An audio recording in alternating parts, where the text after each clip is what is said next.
Hey, Dhillon. How are you, Patrick? How are you doing? You good? Very good. How you doing? I'm very well, man. Watching your channels feels surreal now. Thank you for joining the podcast, man. You're an inspiration. I really appreciate you taking your time. I know you're busy. Thank you for joining us. It's good to be on with you. Excellent. So if you guys don't know Patrick, I don't know where you guys have been. He's got the #1 YouTube channel for entrepreneurship. He's been on Forbes. You've been on every single Fox News. And the crazy thing is, I look at statistics, your channel is above TEDx, which is crazy. So look at the charts and Gary Vee. So amazing, but most importantly, you run your own business as well. So you're not just on the internet selling your stuff or doing your stuff, sorry. You've actually got PHP, 5,000 agents, around an $100 million a year business. What more introduction does anybody need? To have you on the show is amazing. Thank you again for joining us, yeah? It's good to be on, man. Looking forward to the questions. No, but we've got some great questions from the audience. So just tell my listeners a bit about your story, starting from when you left Iran. How did it go about? So, I was born and raised in Iran, lived there for quite some time, 10 years. And then when Khomeini died, he was the prime minister, the king, the president, whatever you call it in your country. When he died, 6 weeks later, we escaped Iran. We went to Germany. I lived at a refugee camp in Germany for 2 years. And that's when I first got my experience as an entrepreneur. I was the kid. Super Mario Brothers 2 was coming out. And I liked this one girl who was drop dead gorgeous to me, Czechoslovakian girl. And her brother Jan liked video games. And I liked his sister. So I said, listen, if I buy the Super Mario Brothers, he'll get a chance to play the video game. I'll get a chance to play with his sister. So I went to the local swimming pool and I asked him, I said, listen, you got all these beer bottles here. Germans like to drink a lot. I said, you got all these beer bottles here. Who's going to clean this stuff up? He says, well, I don't know what I'm going to do. I said, what if I bring it over to you? He says, for every beer bottle you bring, I'll give you 5 pfennig. So I collected that. I needed 5,000 beer bottles because the Super Mario Brothers were like 249 marks. Wow. So I collected it. I went and bought it from Kaufhof, and that became my experience about entrepreneurship. Came to the States. Didn't do too well in school. I was a 1.8 GPA. I don't know what growth is, scoring grade you guys use in UK, but I didn't do too well in school. And then went to the U.S. Army, got out of the Army. I wanted to be a bodybuilder. I wanted to be the Middle Eastern Arnold Schwarzenegger, going to be win a few Mr. Olympias, be a Hollywood actor, go be a governor, marry a Kennedy, something like that. And so accidentally, I got into the financial industry. I started working at Morgan Stanley, Dean Witter's Series 7, stocks, bonds, mutual funds, commodities. And then from there, I decided to go my niche, insurance. October of 2009, started my own insurance company. That grew from then to now. We have around 7,300 insurance agents in 49 states. And it's grown. And accidentally, simultaneously with that, I just started a YouTube channel. 5 years ago, and we started doing a video a week. It was 2 minutes, and then it led to us making it a couple adjustments into Valuetainment. Then it became into what it is today. Awesome, great story. Did you always felt you were an entrepreneur? At the younger age, was anyone that inspired you while you were younger? Obviously, being in Iran, different kind of culture to the US. Do you have anything inside that kind of got that entrepreneurship with you? I don't know if I had any. My dad wasn't an entrepreneur. My dad was a chemist. He made makeup for Nivea and Max Factor. Today, he makes makeup for Estee Lauder and MAC is what he makes makeup for. He loves making makeup. It's his phenomenon. My mother wasn't an entrepreneur. I didn't have anybody in my family in Iran who was an entrepreneur or in Germany, but I'll give it to you from a different standpoint. I always pushed authority. I always didn't do well with authority. So I'm the kid that got kicked out of Bible school. Right. I'm the kid that got kicked out of Bible school because my Sunday school teacher would tell my dad, he keeps questioning everything. Your son is 6 years old. He's asking, how is there a God while Iran just got bombed 160 times 2 weeks ago and people died? How is that even possible? I was always the one that questioned authority. I wasn't just, oh my gosh, this makes sense, let's go do it. And I don't know if that's a entrepreneur thing or rebellious thing. So when we came to America, I felt like the handcuffs and shackles came off. Yeah. So you mean to tell me I'm in Germany, I'm free? People don't have a veil, they don't cover their face, they don't cover their hair. Everybody's walking around with shirts and shorts and you're showing skin. You mean to tell me I can say what's on my mind? And then I come to America, you have got to be kidding me. I can say bad things about the president and I'm not getting killed. No, this is great. So I'm free. So I think it was more about being free than it was about, was I an entrepreneur or not? Yeah, that's interesting because I'm interviewing quite a lot of entrepreneurs. I myself being an entrepreneur, I went through the whole system, the university, but I was just hustling my way through university, like, cooking someone dinner so I do my homework, that kind of thing. And I think that's a lot of entrepreneurs have got that inside them, where they don't want to follow the system, and you either break up early or you break up later. But there's a trait there, and a lot of entrepreneurs have got that trait.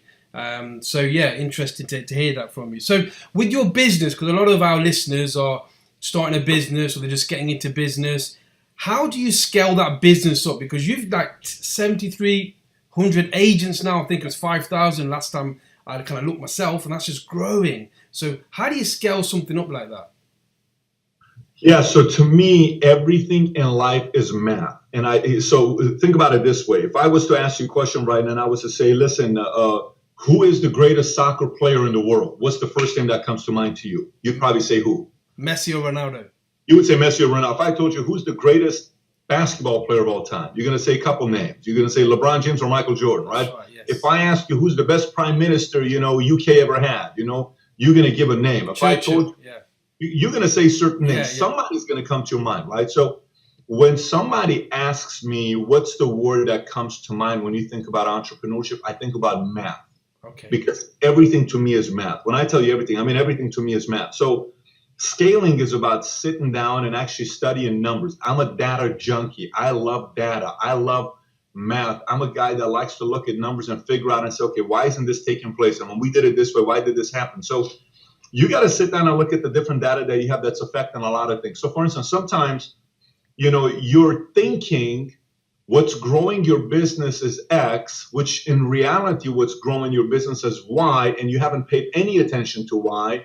And you've been putting all your focus into X because somebody told you X is more important than Y, right? So you got to learn the ability to process issues. For instance, for us, I'm looking at my company here. Yeah. Everybody's working. It's a glass door. I have a glass office. I want to look outside. I want to know what's happening. You will find data everywhere on the wall is a big screen TV with data on there. And the data looks like the following. Let me tell you how my data looks. I compare any month we have with a couple different months. So for instance, July, perfect example. I compare July against July of 2017, so July 2018 versus July 2017. And then I compare July against the best month we've ever had. So why am I doing that? One, I want to beat season to season, right? Season to season is July 18 to July 17. But then I want to beat my best month ever that I've ever had. So for me, last month, July, I give you a number. Yeah. So we sell life insurance, right? So last month, and I know life insurance is probably the most boring product in the world to sell and it has to be the most difficult product to sell because you're talking to people about dying. There is no excitement about that. Like if I'm selling a gym membership, I can talk about, man, you're going to look good. You're going to look sexy. Girls are going to like it. And there is something to it. With life insurance, you're not going to experience the benefits of it ever because you have to die for you to experience the benefits. So how do you want me to get excited about it? Just think about it. One day when you die, your kids are going to be good. It's not one of those conversations. So it's a tough product to sell. So last July, we sold 1,800 policies in a single month. Wow. Well, our best month ever of selling insurance policies is 3,750. Okay. Yeah. So when June was ending and the first day of July is here, I sit there and I write out the numbers. I already know it in advance anyways, but I'm looking at it. What was our best month ever? Okay, say 3,750. What did we do last July? 1,800. This last July, a month ago, just a few days ago, we finished a month with 4,772 life insurance policies sold in a single month. We're the fastest growing financial marketing organization in America. But what happened there? Here's the formula. So take a formula. You have I don't know how to, what do you call it? If you have 4 boxes, 2 on top, 2 on bottom, right? You got to visualize it this way. To grow your business, top, you have 2 things you do as a leader that's exponential, that helps your business grow exponentially. Then you have 2 things on the bottom. I'll show this for the people that are visual, even though this is a podcast. Yeah. Look at it this way. So you got a box here. What you do up here grows your business exponentially. What you do down here grows your business linear. Both important, but what you do on the bottom doesn't explode your business. It just grows your business, right? Sustains your business. So on the bottom, you have operations and you have biz dev. What are we talking about with operations and biz dev? You're hiring better people. You have a better chief operating officer. You have better technology.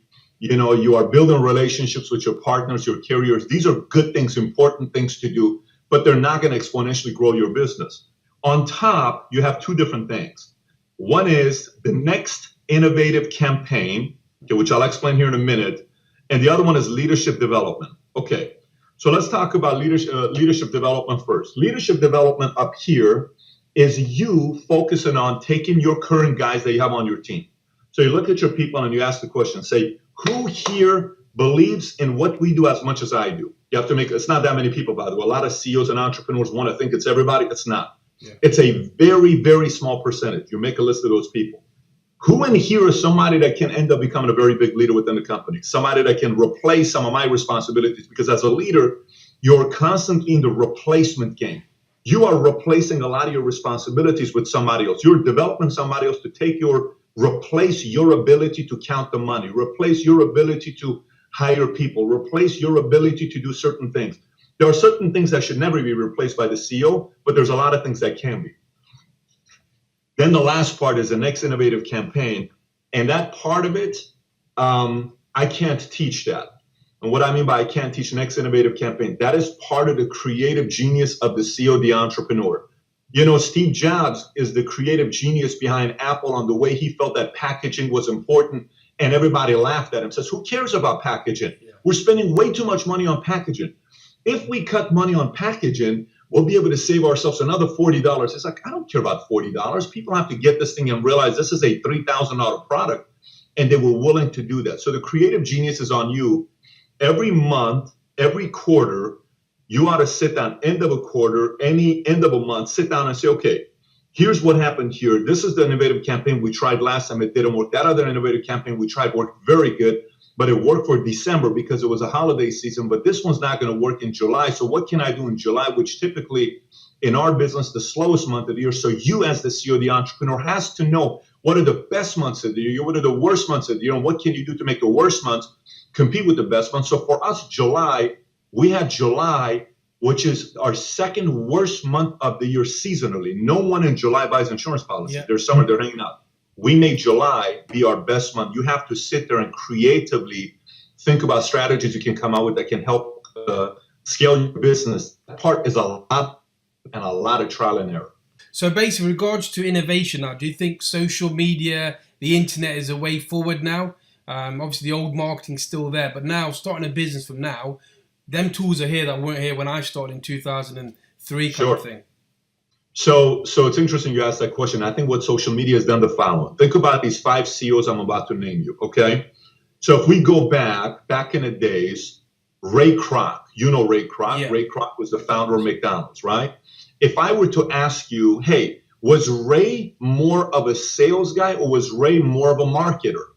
Everyone knows Ray's a sales guy. This is a guy that was just willing to drive, 20 hours to you and sell you a shake machine. He was willing to do that. That's a sales quality, right? He was a sales guy. He was never the marketer.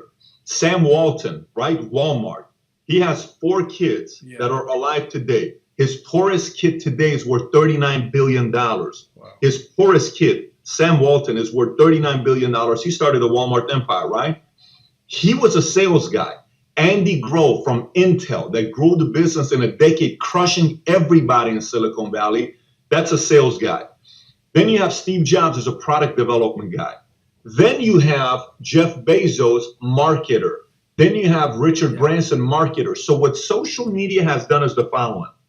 Social media has brought sales lower and marketers higher, which means if you speak the language of marketing, you can spread the message of what you're doing today 10 times faster than just the sales guy. Because sales is here.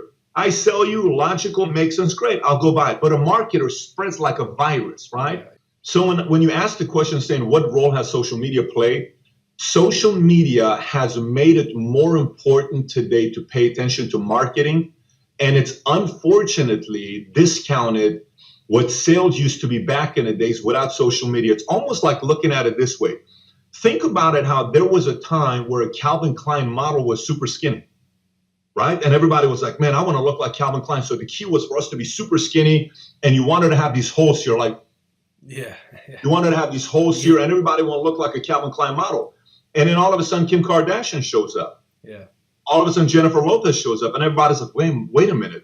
We kind of like big butts now. Yeah. And so everybody was like, what can I do to get it? Oh my gosh, we like big. But this changes, this evolves. So today, what social media has done is, if you know how to market and you're a marketer, you're going to enjoy the fruits of your labor the next 5, 10, 15, 20 years. May not be forever, but for today, marketers are going to rule the empire. Great advice there. So with passion, now, passion, a lot of entrepreneurs I speak to, they want to follow their passion. The take I've got on passion is, I spoke to one of my mentors, and they were like, if you do something and you become good at it, guess what? It becomes your passion. So you got to give something a chance. You got to put the effort in, even if you don't like it at times. What's your take on passion? Because it's mixed messages sometimes you get. Yeah, and listen, here's the one thing you got to realize. I just posted something on Twitter 5 minutes before getting on with you, and I said the following. I said, listen, your parents don't know everything. Your teachers don't know everything. You don't know everything, right? Everybody's in life is sharing 4 things with you. They're sharing facts, they're sharing opinions, they're sharing their fears, and they're sharing their motives. Now, they're not going to tell you what their motive is. A teacher has a motive. A parent has a motive. You have a motive. Everybody has a motive. You have fears. Teachers have fears. Parents have fears of their kids failing. What you got to do is you got to process all those 4 things and come out with your own conclusion. So I'm going to give you my feedback on passion. This is my part about passion. I get a lot of people that send me messages on Instagram and Snap and Twitter, and they'll say, well, Pat, I can't find my passion. How do you have a video for me to find my passion? And we probably got to make a video on this, because there's a whole misconception about passion. Yeah. This is what I think about passion. I think when I was coming up, the benefit I had is I enjoyed bodybuilding, but I wasn't passionate about sales, but I was passionate about bodybuilding. So what was it? Well, I went and worked with a guy. I was a terrible sales guy. When I tell you terrible sales guy, a terrible sales guy. I'm about to quit sales, and I'm being dead serious with you. I'm about to go be a Hummer mechanic in Camarillo, because it was the only place that needed a Hummer mechanic for the big Hummers. Yeah. I'm not a small Hummer mechanic. I'm a big OG like H1, because I've owned those. I'm an H1 Hummer mechanic, right? And it's $14 an hour. I'm about to quit sales. This guy pulls me in. His name is Cisco. He says, Patrick. I said, listen, Cisco, I can't sell. I said, look at my body. Yeah. I'm a freaking bodybuilder. I'm in shape, and no one's buying memberships from me. I can't sell. I believe in bodybuilding, but I'm just not a good sales guy. He says, do me a favor before you quit. I said, what's that? I'm 21 years old at this time, by the way. He says, I want you to go to Fox Hills Mall and sell memberships to people in the mall who are walking around. And look what I told him. I said, let me get this straight. I can't sell in a gym where your equipment is here, your trainers are here. You want me to go sell in a mall where I have nothing to I said, there's no way in the world I can do this. He says, Patrick, just trust me and give it a month. I said, I don't think it's going to work. He says, do you not trust me? I said, I trust you. Give it a month. I said, okay, no problem. So I go to Fox Hills Mall. Look what happens. Our table was set up right next to the escalator that's going to the 2nd floor, right? There's stores everywhere, and we have a Macy's back here, and the table was here, and there's 3 salespeople selling. I was always the one timid behind the table, because I was afraid of going and talking to people. Sure. So I'd be the guy that goes like this. Hey, would you like a would you? I was that guy, right? So one day I'm here. There's another guy named Caesar. Okay, he's maybe 5'4". I'm 6'4". He's 5'4". He's talking to everybody. Oh, hey, how are you, girl? What's your name? Hey, here, let me show you something. Come here. You want to come here. Come here. So he came. I'm like, oh, and then hey, come here. Hey, listen, look at you guys. Look at you. Look at. Can I talk? Let me tell you what. Listen, let me just talk. Give me 1 second. Yeah. And he started bringing people. Then there was this other guy. Both of them started teaming up. They sold the membership. I'm like, oh my gosh, what's going on over here? Then I came away from behind the table to the side, then in front of a table. And the next thing you know, I got the courage to go to stores that weren't even in my territory. Yeah. I was now going to Macy's and pulling girls and saying, come here, let me show you something. Come here. Here's the point I'm making. Sometimes we are forcing passion upon ourselves, where in reality, it is more important for you to go work with somebody who's passionate, to have that passion be injected into you. Yeah. And you can't just wake up one day and get it. Sometimes you just got to see how passionate some other people are.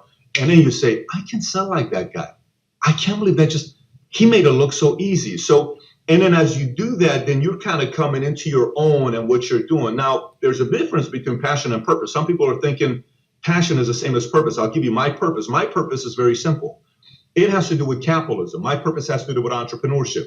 When I'm in Greece and a bunch of people who believe in socialism in Greece run up to me, and I'm telling them that the next day they need to wake up in the morning and put posters all over Greece at 1 o'clock in the morning saying capitalism will save Greece. Yeah. And they're 18, 22-year-old kids who are being asked to take their shirts off that says, I love capitalism. It's a Valuetainment shirt. That's a purpose. Purpose didn't become clear to me until 29 years old. Passion of sales became clear to me at 21, 22 years old, simply because I was around other people that were passionate. Best advice that's been given to you. Now, you've worked with lots of guys. You're a mentor yourself. What's the best advice you received? It's the best advice I ever received. You know, I was in a guy's house in his backyard one day, and I was a sales guy. I was selling. It was early on in my insurance career. I was 24 years old, and we're in the backyard. This guy's got a beautiful house, beautiful view, pool, and the top 50 sales guys were in his backyard at a party. Okay, yeah. So I went to the guy that taught him. I went to him. I had a moment with him in the corner. I said, listen, give me one thing. I want to know one thing above everything. Just tell me the one thing. I don't want to know 5 things. I just want to know the one thing. That's all I want to know. Because here's what I know about myself. I'm going to work my ass up, and no one's going to outwork me. I'm just telling you right now. Anybody that outworks me and beats me, I got a lot of respect for them. But it's got to be more than a work hard. Because there's a lot of people that work hard and they're broke. Give me the one thing. He says, Patrick, he points at everybody. He says, look at everybody. So we're in the corner. Think about it. There's a pool over here, and everybody's got round tables, and they're all talking to each other. Music's playing background, Sade, just relaxing jazz music. And he says, look at everybody. He's got his hands in his pocket. He says, look at everybody. I said, what about it? He says, every one of these guys at one point is going to stop reading. So what do you mean? Every one of these guys at one point is going to stop being a student. They're going to stop wanting to learn. And they're still going to seem smarter than 95% of other people that don't read those business books. Yeah. But I'm going to tell you something. If you want to beat everybody, out-improve every one of these guys in here and see what happens to you. I walked away from this guy and I said, okay, game. You know what happened? A year later, 2 years later, 3 years later? All of those guys who were my mentors and they were making 2 million, 3 million, 4 million, they all got caught up in the golf game of celebrating how they're golfing every day and all this other stuff. And I didn't stop. I mean, I did laps around these guys on books and education. You started seeing the content coming out where a lot of people started saying, Pat's not just talking from book. You can tell he read something and then he tested that and he learned what works. So he took it 3 layers deeper than just a guy that read a book and made a video on YouTube and sounded convincing. But you know he's not talking about experience. He's just telling a theory. I went a few layers deeper. So his challenge to me about improving, it became a mantra where today I have 4 things that I recommend. There's 4 things that I believe. This mantra to me is the mantra of life. It's outwork, out-improve, out-strategize. By the way, this one comes late because you have to learn strategies. It doesn't happen immediately. And the last one is the one that most people will struggle with is outlast. Most people get tired early. Most people don't have a lot of stamina. Most people get fatigued. And you really learn about stamina 10 years later, 15 years later, 20 years later, 30 years later.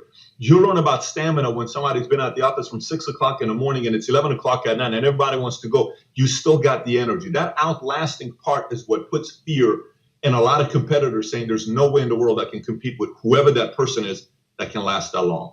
And I love the fact you didn't mention talent, because when I'm asked by young entrepreneurs, how did I build my agency to 500 staff? How did I do that? Was any magic bullet? I wasn't talented, but like you said, I outworked them. I carried on going while they were celebrating. You work hard, and there's no magic bullet. And I'm glad you didn't mention talent, because talent for me, and I've recruited thousands, is last. Attitude, hard work, dedication. You know that yourself with them agents. So I'm glad you said that. That's great stuff. Look, you do a lot of interviews, and I watch them. And my wife, Vanilla Ice, yeah, we grew up. You know, we were of age. I loved him, Ice Baby. Oh man, we watched that video because my wife doesn't really watch this entrepreneurs. I'm always in the morning watching YouTube videos, watching your videos. Grant's, who's going to be on the show shortly. And I put that on and she was like, wow, what an interview. How did you get him? And then what was it like meeting Vanilla Ice? I mean, you know, Vanilla Ice, I was in Germany when the song came out, Ice Baby, right? Would play that funky music. So how do you get him? I think, you know, the one thing to be thinking about is, I remember I was 12 years old, 13 years old. And we were in Sherman Oaks at a mall, and we were eating at Burger King. I'll never forget this. Yeah. And my dad's next to me, and my parents were divorced, so my dad would pick me up, and I'd get 1 weekend a month with him, one Sunday a month. And I said, oh my gosh, Dad, look who's sitting over there. And my dad says, who is it? I said, Dad, look. My dad's like, I'm not going to turn around. Who's sitting over there? I said, Dad, you have to see who's sitting over there. So he finally turns and says, who is that guy? I said, that's David Hasselhoff, Dad. That's David Hasselhoff from Baywatch. He said, who is that guy? I said, Baywatch. How do you not know Baywatch? He says, I don't know who that guy is. I said, can I go take a picture with him? He says, no. I said, I can't go take it. He says, no. He said, wait, he's going to come and take a picture with you. I said, what? What's this guy talking? He says, wait, he's going to come and take a picture with you. Yeah. I said, Dad, he doesn't know who I am. He says, well, that's your job. You got to make sure you go out there and make yourself valuable to the world. So one day he wants to take a picture with you, not the other way around. I think what my dad instilled in my mind at 12, 13 years old was the following. No one's a big deal. Everyone's a human being. And when I tell you no one's a big deal, everyone's a human being, you shouldn't be too starstruck by people. Generally, we shouldn't be. And the only reason we are is because we think, now don't get me wrong, respect, I can't even tell you the level of respect I have when I sit with a Cuban, Mark Cuban. I can't tell you the level of respect I have for Kevin Hart. You got 150 million followers. Oh my gosh, you fill up a football stadium. You made $87 million last year just as a comedian. Yeah. I have been entertaining my 5,000 agents that are going to be live at the event next week. Vegas, over 5,000 licensed agents will be at the event next week because the capacity of the hotel. He's performing. I admire what he's done, but not to the point where it's like, oh my gosh, you know, he's so far from me. I can't get to a person like that. I don't think that's a mindset to have, because then you make it a big deal when some of these things happen versus you saying I belong in a place like that. So that's one mindset. The second mindset is I am fascinated by his story, because I think a lot of times people see somebody in the entertainment world and they only see them one-dimensional, which is Ice Ice Baby or Play That Funky Music or Teenage Mutant Ninja Turtles. I want to know the madness behind that creativity of that he has. What else is he doing? I mean, Vanilla Ice right now is doing real estate. He's a big real estate guy. He's a big real estate developer. So he recreated himself. How does somebody recreate himself? When Vanilla Ice walks on the streets today, people see him and they say, oh my gosh, that's Vanilla Ice. That's the Ice Ice Baby. Yeah. But when people who work with him see him every day, they see him as a real estate developer, real estate investor. So how did he go through that process of wanting to recreate himself? And there's a level of curiosity of me wanting to know what that thought pattern was, and I want to go and sit down and interview him. So that's kind of how the whole thing takes place. And I'm so glad you did that, because we just thought Vanilla Ice, you know, made them hits and he just disappeared like some artists. But listen to his story. Right. I'm so glad you did that interview, and you know, people need to hear the story. We recently went to a charity event, and Niall from One Direction was there. John Terry, my mentor Rob Moore, he invited me down. And these guys raised $1.5 million for charity. These guys, celebrities, maybe singers, but they've got business minds, you know. They've got a lot more. And like you said, don't be fazed by them. Listen to them, look at the story. You learn a lot more. But that's awesome. And have you got any interviews lined up you can tease the audience with? Because I want to push more people to the YouTube channel, because I've mentioned your name recently, and people have gone onto your videos and they've said, wow, this guy's we're working on some massive interviews. We're working on some massive interviews. You know, Michael Francisi, the mobster, the mafia boss that we interviewed, that became a big hit. And the part 2 became a big hit when we talked about, when he told the truth about how the mob was involved in the assassination of JFK and how his father was connected to Marilyn Monroe, and the history of where Jimmy Hoffa's buried. If you haven't seen that interview is just sick to watch it. But we got some really crazy, wild, unique ones that are coming up that'll shock a lot of people. But I'm not going to say it until it's been in the can when it comes up. But just stay tuned. We got a lot of weird ones coming up. Yeah, that's great stuff. I'm going to ask you a couple of questions from the audience. Just quick answers. Don't worry. You know, I've got one from Paul Howe. Number one strategy for mastering the game of life. So what's your strategy to master the game of life? I know business is business, but life, you know, we're all here for a short while. But what's your tip? What's your I would give the skill set. If somebody was to ask me, what's the number one skill set in life to master life, right? So a lot of times you ask this key to success and people will say, marry the right person, have a relationship with God, respect people, work hard, follow your passion, all these things that people will tell you. I tell you, the number one skill in life is learning how to process issues, hands down. I don't think there's anything above that of learning how to process issues. I got 3 kids. I got a 6-year-old, a 4-year-old, and a 2-year-old. My outcome before these kids leave me at 18 years old and go build their own life is for them to get a glimpse of how you process issues. Now, what do I mean process issues? I like to have lunch with my staff, and I'll pick the most random topic, and I'll say, what do you think about it? For instance, hey, what do you think about what's going on with NFL right now? Should they kneel? Should they not kneel? Why? We go through it. Hey, what do you think about what's going on right now with Trump and all this stuff? Is it a good thing? And I know some of the stuff is sensitive to people. We talk about it, right? I like to sit down and say, what do you think about what just that guy did? Hey, watch this movie. Put it on pause. Do you think he did the right thing right there? How would you have done it differently? How do you think the results are going to be at the end of this movie? What do you think about this part here? I like to process everything. And the more you process issues on the motives behind certain things taking place, business becomes a piece of cake. Yep. Relationships become a piece of cake. Reading people becomes a piece of cake. And life becomes a piece of cake. Awesome. One other question. Luca Galoni is one of my mentees, magician, 10 million views on videos. He wants the strategy of getting your videos viral. He said he posted an Instagram video and got like 100,000 views on it. So if you got a strategy behind your videos get so viral, is there any strategies you can share?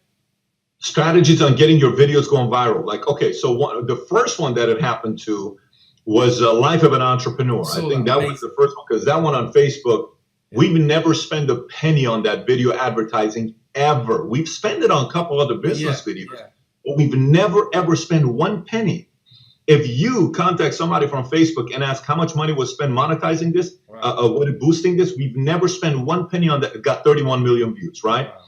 Here's the one thing. We're about to launch a new video that's a hero video. This is another one that can be a pretty big video. It can be something that can go viral. It's about contradictions of success. Very weird on how I'm explaining this, how a lot of people are constantly saying, hey, mom, dad, I'm going to be a millionaire one day. I address it very directly with them in this video. It's going to be 2 minutes. It should go out this Monday, so stay tuned. I made a video. It's like a 40-minute video. Okay. And I covered 24 points, how to make your content go viral. I highly recommend your friend, the magician, to watch that. Yeah. And by the way, one of the things we're about to interview, I think James Turner, he's the blind magician. Oh, okay. He's coming for us to interview, so he'll get a kick out of that. So tell him to stay tuned for that. Yep. But one of the things about making content go viral is it's not a one thing. There are a lot of different things to it. There are multiple different facets to it. But the last thing that you have zero control over is the following. Listen, I can be great in sales. I can have a great product. I can be a great person. I can be a great communicator. I can have an incredible heart. I can have all the right motives. I can sit with a client that is fully qualified to buy the product I sell, and still they could say no to it, which means what? You can make a great video. You can have a great message. You can touch the 90-second, shorts, not a long video, all this other stuff. And it's still, if the gods of viral videos don't want it to go viral, it's not going to go viral. Yeah. So you just have to understand that part. So that video went viral immediately. Our interview with Michael Franzese that led to a show right now we're doing in Vegas called Mob Story. Okay. My interview with Michael Franzese turned into a movie and a Broadway show in Vegas that I was in Vegas last week with the president and the owner of the Hotel Plaza negotiating the breakdown, the ticket sales, all this other stuff. I was at Mob Museum negotiating all the rights with them. That video started really slow. 2 weeks later, it picked up. You never know what's going to happen. So just put it out there, do your best, and then let the gods decide. No, go watch that video of 24 things you got to do to make your content go viral. Absolutely go watch that video. Awesome. Good stuff. So we're coming towards the end of the interview. I know you've taken your time out. What's Patrick like outside the videos, the entrepreneur? What are you generally like outside, you know? You know, it's crazy you asked that question. I have a painting behind me here. You can't see the whole painting. I love that. But this painting behind me, the characters that are on there is Einstein, John F. Kennedy, Lincoln, Tupac, Senna the driver, Shah of Iran, Milton Friedman, and Martin Luther King, right? And so one of the things you'll hear when they talk about Tupac was you never know who showed up sometimes. Mm-hmm. You know, one day Tupac showed up and he was playful. One day he was a womanizer. One day he was a artist. One day he was a revolutionary. One day he was just chill. One day he was just, I think if you ask different people, they're probably going to tell you, you know, sometimes a different person shows up. You know, some days I come in and it's 100% business. Don't bother me. We're just doing business. Some days I come in and I'm just trying to loosen the load for everybody because there's so much pressure. So it's more laughter, fun, comedy, humor, sarcasm. Some days I come in, I'm just, frustrated, disappointed, upset, annoyed, angry a little bit. And we kind of got to figure things out because I'm not able to figure one thing to crack so I can really get into gear. And then there are times that for me, like personally, vacation wise, I can't do more than 3 days. I'm good for 3 days. 3 days later, you're not going to see a good side of me. So if you ever travel with me anywhere after 3 days, you won't enjoy my company. And I'm being serious with you. You will enjoy my company for 2 days. Yeah. After 2 days, I can't do it for too long. I just get fidgety. But just like anybody else, there's certain things I like. I'm not a wine or an alcohol guy. I don't smoke cigars, but I like incredible food. I like caviar. I like good music. I like a ridiculous movie. I like to be entertained, but a lot of the other stuff, the best person to ask that question from is Mario Aguilar at Aguilar Social, and he will tell you exactly how I'm wired. Yeah, no, that's cool. No, that's awesome. And we'll have to get you down to the UK. Have you been to the UK? Have you been? Yes. We have a lot of stuff that's happening right now for me to go to the UK. So here's the challenge. If I was only a marketer and a content creator, we would be able to do way more with Valuetainment. I run a company that's very demanding right now, very, very demanding right now. And I have a young family. I have a national business. I'm traveling on the road all the time. But there's been multiple opportunities about doing a massive conference in UK. Yeah. And every time it's been a conflict with my schedule where we couldn't do it because it had to do with one of my stuff. But eventually, I'm going to come to UK to do a big event. Obviously, our first big live Valuetainment conference will be in the States once we cross 1 million subs. And then after that, we're going to choose the next country to go into. But I'll be visiting here soon again. That's cool. That's for my listeners. We don't really run the podcast, so we're going to be supporting you. We want you here. So make that happen. And I appreciate that. I'll be there, definitely. Good stuff. So look, my podcast is called the Business Mentor Podcast. It's part of the academy, which we're looking to help people with mentoring and helping support their journey. This is the opportunity to ask my guests to shout out any mentors they've had that have influenced their life. It could be one or two. People have really made an impact to your life. I would have to put my dad at the top. My dad never compromised his values and principles with me, ever. He is the most difficult father to have because whatever he ever said he's going to do, he did it. So, sometimes people complain about a dad that sets a bad example, and then you have somebody that sets a great example that's also as annoying because you have no room to say, but that one time, he keeps his word. So he made the standards very difficult for me when he would come through. I would say another man named Bill Vogel. Bill Vogel is the reason why capitalism's in my life the way it is right now, a big way. Tom Ellsworth, before I hired him as our president, Tom was my advisor. Tom was my direct advisor. So Tom may be working for me as a president of PHP and what he's creating on content with case studies, but Tom is one of my mentors in life that I have, who is now our president. And the list goes on. There's a long list of names, but those will be 3 names I would give you. Excellent stuff. Where can people reach you? Obviously, you're all over the internet. So the YouTube, you want to shout out where they can reach you? Is it Value Entertainment or your Instagram, your Twitter feeds? Yeah, I think the YouTube channel is probably going to be the source that you want to go see some content. That's the place to go. And the place where I respond is Twitter, which is at Patrick Bet-David, and Instagram, both just my name, Patrick Bet-David, which I'm sure you're going to put the details in the description section. Yeah. Twitter, I respond. Instagram, I respond. And then YouTube, you'll be able to consume most of my content. Awesome stuff. I want to thank you, Patrick. It's been a pleasure, just sitting with you and watching you live. And normally watch you on TV in the mornings, get inspiration.